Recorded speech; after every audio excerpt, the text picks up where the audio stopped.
King Charles and Queen Camilla have been greeted by a wave of anti-monarchy protesters from campaign group Republic, who want to abolish the constitutional monarchy of the UK. The King will be addressing Parliament in his speech at the state opening today, with the group waiting for the royal carriage to arrive outside the Palace of Westminster.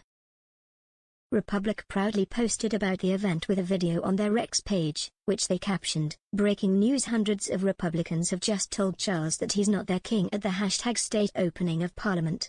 It's time to end royal influence over our House of Commons. #not my king, #abolish the monarchy. The video shows protesters holding up yellow placards outside the entrance to Westminster Tube Station as the royal procession travels up the road. Though hundreds of royalists were also gathered outside, and whooped and cheered as the King went past.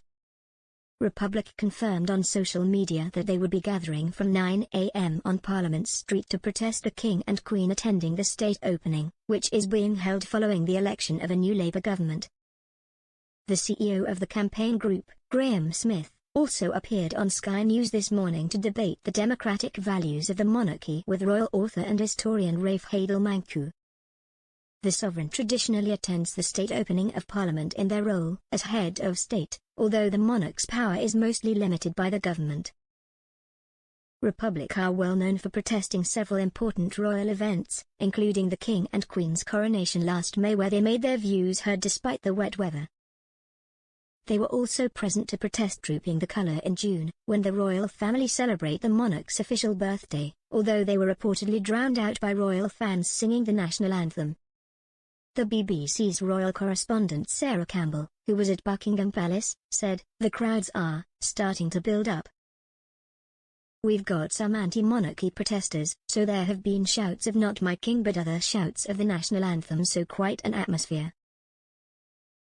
Royal biographer Robert Hardman told the BBC how he felt about the protesters. "My first thoughts on seeing the Republic protesters is that's a bit brave. It's a free country, absolutely essential that everyone is allowed to have their say at any given time. It's always a significant minority who believe that we should have an elected head of state. That's their view.